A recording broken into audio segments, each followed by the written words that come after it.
Hola, bienvenidos a un nuevo video. Hoy vamos a hablar de fuerzas magnéticas y campos magnéticos. Todos utilizamos fuerzas magnéticas. Las podemos encontrar en el corazón de los motores eléctricos, en la tele, microondas, los altavoces o parlantes le decimos nosotros. E incluso las impresoras, aunque ya no se usen tanto. Pero bueno, ahí están.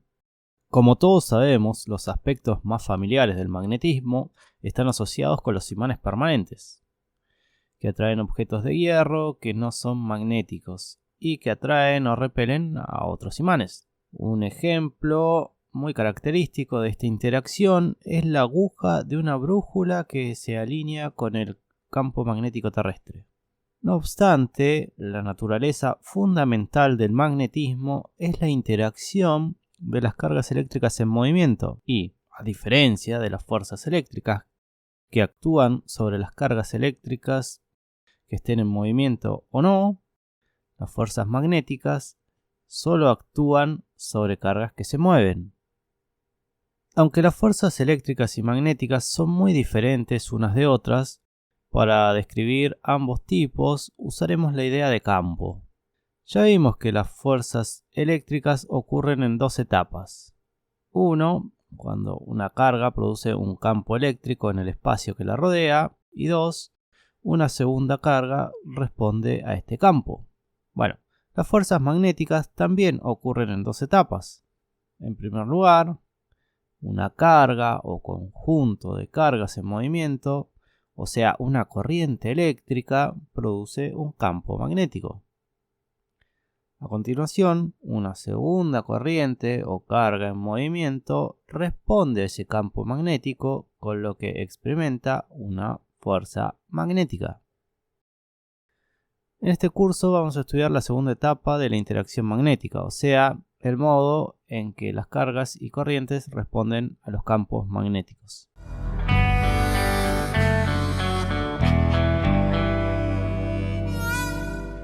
Los fenómenos magnéticos fueron observados por primera vez al menos hace 2500 años con fragmentos de mineral de hierro magnetizado cerca de la antigua ciudad de Magnesia, hoy Manisa, en Turquía occidental. Estos trozos eran ejemplos de lo que ahora llamamos imanes permanentes. Seguramente, o quizá no, en la puerta de la heladera tengamos varios imanes permanentes. Por otro lado, ya dijimos que los imanes permanentes ejercían fuerza uno sobre otro y sobre trozos de hierro que no estaban magnetizados.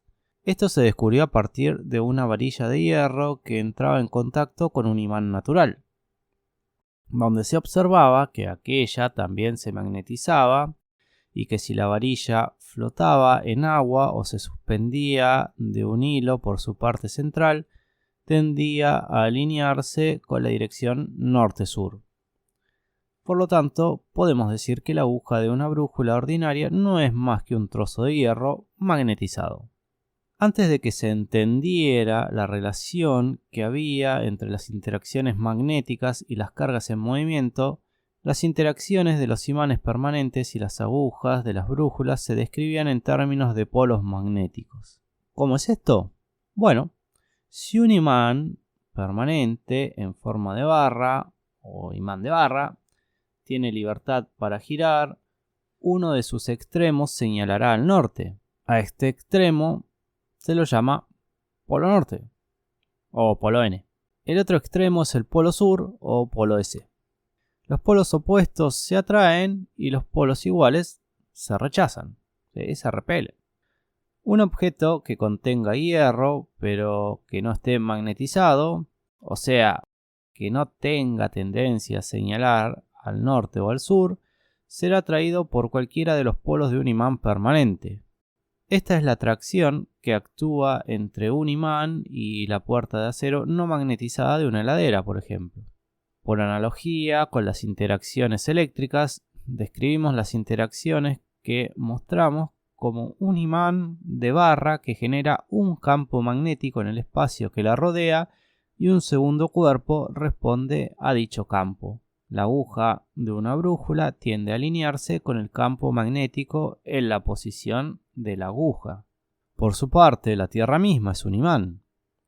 Su polo norte geográfico está cerca del polo sur magnético, lo cual es la razón por la que el polo norte de la aguja de una brújula señala al norte terrestre. El eje magnético de nuestro planeta no es del todo paralelo a su eje geográfico, que es el eje de rotación. Así que la lectura de una brújula se desvía un poco del norte geográfico. Esta desviación, que varía con la ubicación, recibe el nombre de declinación magnética o variación magnética. Asimismo, el campo magnético no es horizontal en la mayoría de los puntos de la superficie terrestre. Su ángulo hacia arriba o hacia abajo se denomina inclinación magnética. Y en los polos magnéticos, el campo magnético es vertical. Esto lo podemos apreciar en el esquema que estamos viendo en pantalla. Además, observamos que las líneas, llamadas líneas de campo magnético, muestran la dirección que señalaría una brújula que estuviera en cada sitio. La dirección del campo en cualquier punto se define como la dirección de la fuerza que el campo ejercería sobre un polo norte magnético.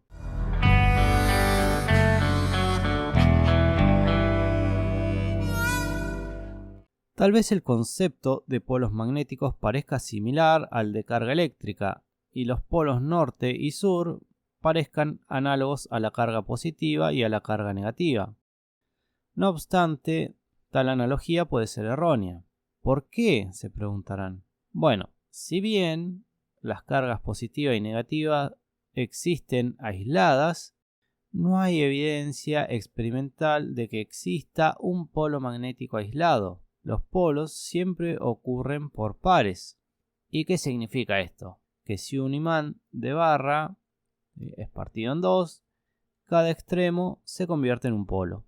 A modo de chisme, la primera evidencia de la relación que hay entre el magnetismo y las cargas en movimiento la descubrió en el año 1820 el científico danés Hans Christian Ørsted, quien encontró que un alambre conductor de corriente desviaba la aguja de una brújula, como estamos viendo en el esquema. Investigaciones similares fueron llevadas a cabo en Francia por André Ampère, unos años más tarde Michael Faraday en Inglaterra y Joseph Henry en Estados Unidos descubrieron que un imán que se moviera cerca de una espira conductora generaría una corriente en la espira. Ahora sabemos que las fuerzas magnéticas entre dos cuerpos, como los que vimos antes, se deben fundamentalmente a interacciones entre los electrones en movimiento en los átomos de los cuerpos. En el interior de un cuerpo magnetizado, como un imán permanente, hay un movimiento coordinado de algunos electrones atómicos. En un cuerpo no magnetizado, los movimientos no están coordinados. Y finalmente me resta contarles que las interacciones eléctricas y magnéticas están íntimamente relacionadas. Los principios unificadores del electromagnetismo se encuentran en las ecuaciones de Maxwell, las cuales representan la síntesis del electromagnetismo, del mismo modo que las leyes de Newton son la síntesis de la mecánica.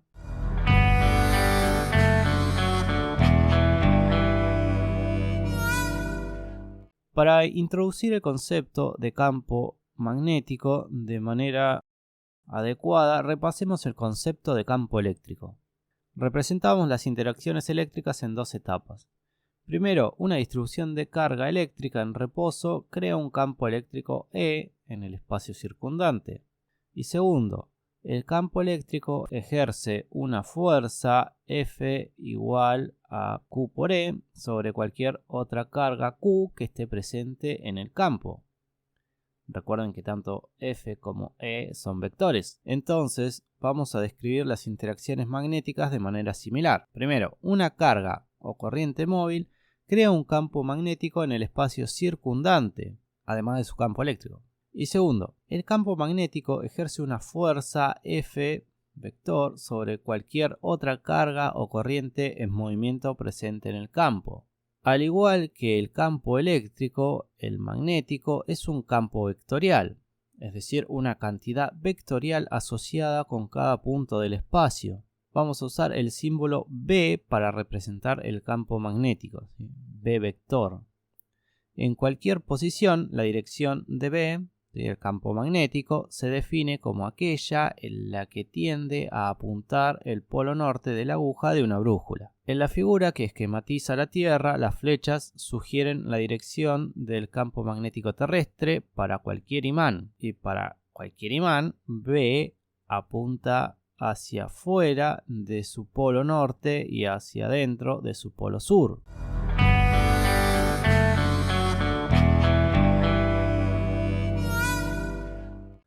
La fuerza magnética ejercida sobre una carga en movimiento tiene 4 características esenciales. La primera es que su magnitud es proporcional a la magnitud de la carga. Los experimentos demuestran que si en un campo magnético dado una carga de 1 milicoulomb y otra de 2 milicoulomb se mueven con la misma velocidad, la fuerza sobre la carga de 2 milicoulomb es del doble de magnitud que la que se ejerce sobre la carga de 1 milicoulomb. La segunda característica es que la magnitud de la fuerza también es proporcional a la magnitud o intensidad del campo. Si duplicamos la magnitud del campo sin cambiar la carga o su velocidad, la fuerza se duplicará. La tercera característica es que la fuerza magnética depende de la velocidad de la partícula. Esto es muy diferente de lo que sucede con la fuerza del campo eléctrico, que es la misma sin que importe si la carga se mueve o no. Una partícula cargada en reposo no experimenta fuerza magnética. Y la cuarta característica es que los experimentos indican que la fuerza magnética F no tiene la misma dirección que el campo magnético B, sino que siempre es perpendicular tanto a B como a la velocidad B, la velocidad B corta. También la magnitud F de la fuerza es proporcional a la componente de la velocidad que es perpendicular al campo. Cuando esa componente es igual a 0, es decir, cuando la velocidad y el campo magnético son paralelos o antiparalelos, la fuerza es igual a 0.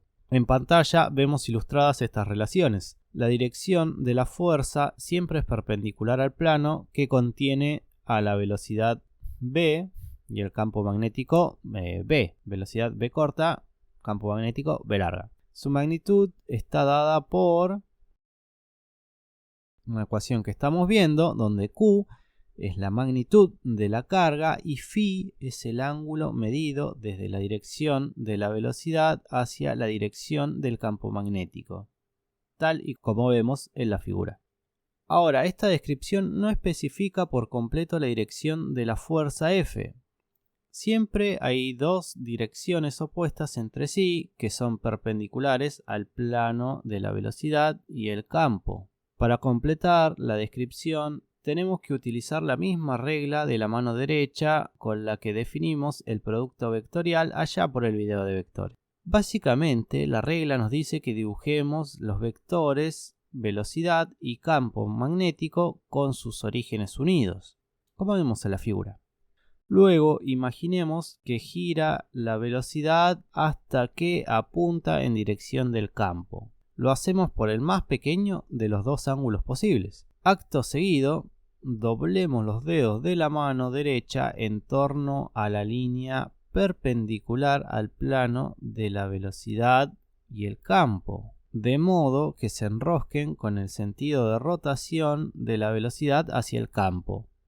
Entonces nuestro pulgar apuntará en dirección de la fuerza F sobre una carga positiva. Este análisis indica que la fuerza sobre una carga Q que se moviera con velocidad B corta, ¿sí? Velocidad vector, ¿sí? En un campo magnético B larga, también vector, está dada tanto en magnitud como en dirección por la ecuación que vemos en pantalla.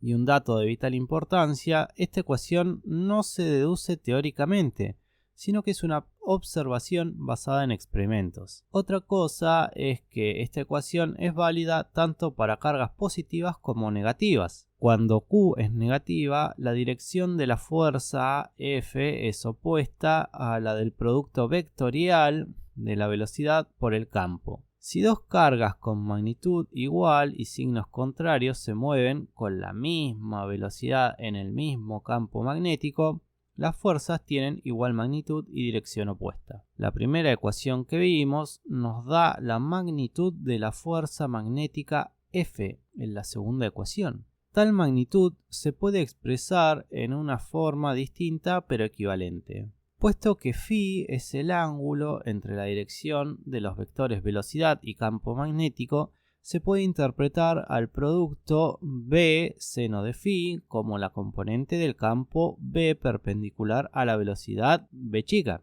es decir, el campo magnético B larga con el subíndice de perpendicular. Con esta notación, la magnitud de la fuerza es la que vemos en la siguiente ecuación. De nuestra primera ecuación se desprende que las unidades del campo B deben ser las mismas que las unidades de fuerza sobre carga por velocidad. Por lo tanto, la unidad del sistema internacional para el campo magnético B es equivalente a 1 newton por segundo sobre coulomb por metro. O bien, ya que 1 ampere es 1 coulomb por segundo, 1 newton sobre ampere por metro. Y esta unidad recibe el nombre de Tesla, que se abrevia con la letra T, y es en honor a Nikola Tesla, un prominente científico e inventor serbio-estadounidense. Entonces, bueno, un Tesla es igual a 1 newton sobre ampere por metro. Otra unidad que recibe el campo magnético B y que también es de uso común es el Gauss. Un Gauss es igual a 10 a la menos 4 Tesla. Los instrumentos para medir campos magnéticos en ocasiones se llaman gaussímetros. Bueno, el campo magnético de la Tierra es del orden de 10 a la menos 4 Tesla, o bien un Gauss. Bueno, quizás un poco más porque con todo lo que le irradiamos al pobre. Pero bueno, en el interior de los átomos ocurren campos magnéticos del orden de 10 Tesla, los cuales son importantes en el análisis de los espectros atómicos. El campo magnético más estable que se haya producido hasta el presente en un laboratorio es de aproximadamente 45 Tesla. Algunos electroimanes de pulsos de corriente generan campos de 120 Tesla aproximadamente, durante intervalos breves de tiempo de alrededor de 1 milisegundo.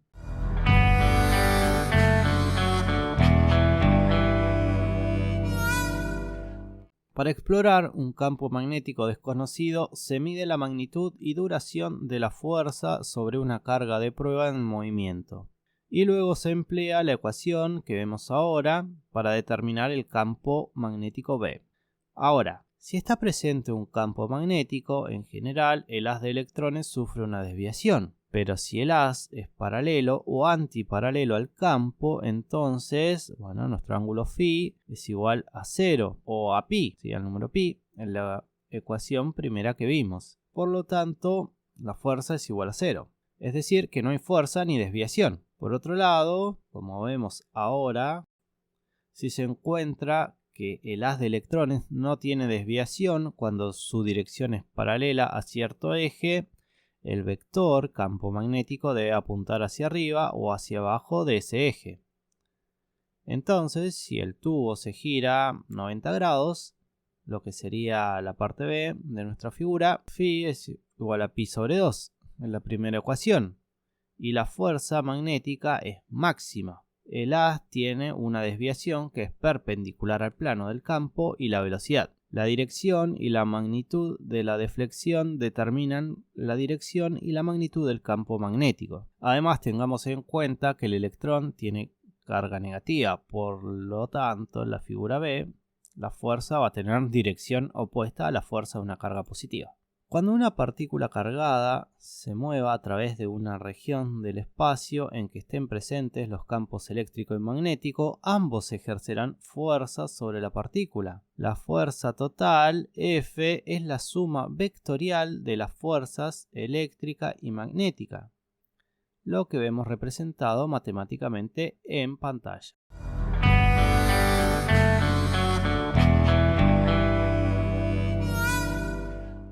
Cualquier campo magnético se representa usando líneas de campo magnético, del mismo modo que hicimos para el campo magnético terrestre. La idea es la misma que para las líneas de campo eléctrico. Por eso es que se dibujan las líneas de ese modo que la línea que pasa a través de cualquier punto sea tangente al vector del campo magnético B en ese punto. Igual que hicimos con las líneas de campo eléctrico, solo dibujamos unas cuantas líneas que sean representativas porque de otra manera nos ocuparía todo el espacio. También donde las líneas de campo adyacentes están cerca entre sí, la magnitud del campo es grande. Donde tales líneas están separadas, la magnitud del campo es pequeña. Asimismo, debido a que la dirección de B en cada punto es única, las líneas de campo nunca se cruzan. Y antes de continuar, una aclaración. Las líneas de campo magnético no son líneas de fuerza. En ocasiones a las líneas de campo magnético se les llama líneas magnéticas de fuerza, pero este nombre no es adecuado porque a diferencia de las líneas de campo eléctrico, las líneas de campo magnético no apuntan en dirección de la fuerza que se ejerce sobre la carga. Recordando esta ecuación, muestra que la fuerza sobre una partícula con carga en movimiento siempre es perpendicular al campo magnético y por lo tanto a la línea de este que pasa por la posición donde se halla la partícula. La dirección de la fuerza, por su parte, depende de la velocidad de la partícula y del signo de la carga, de modo que una simple mirada a las líneas de campo magnético no basta para indicar la dirección de la fuerza sobre una partícula cargada que se mueva arbitrariamente. Las líneas de campo magnético sí tienen la dirección en que apuntaría la aguja de una brújula colocada en cada sitio. Quizás esto los ayude a visualizar las líneas. Miremos ahora las líneas de campo magnético producidas por varias fuentes comunes de campo magnético. En el espacio entre los polos del imán de la figura, las líneas de campo son aproximadamente rectas y paralelas, y están igualmente espaciadas, lo cual demuestra que el campo magnético en esta región es aproximadamente uniforme, o sea, tiene magnitud y dirección constante. Como los patrones de campo magnético son tridimensionales, con frecuencia es necesario dibujar líneas de campo magnético que apunten hacia adentro o hacia afuera del plano de un dibujo. Para hacer esto se usa un punto que representa un vector dirigido hacia afuera del plano y una cruz o X que denota que el vector se dirige hacia el plano, ¿sí? Que es entrante al plano. Veamos una manera adecuada de recordar tales convenciones. El punto asemeja a la cabeza de una flecha que se dirige hacia ustedes, en tanto que la cruz representa las plumas de una flecha que se alejan de ustedes. Las limaduras de hierro, como las agujas de brújula, tienden a alinearse con las líneas de campo magnético, por lo que brindan una forma sencilla de visualizar las líneas de campo magnético. Y hasta acá nuestro pequeño estudio del campo magnético. Nos vemos en la próxima.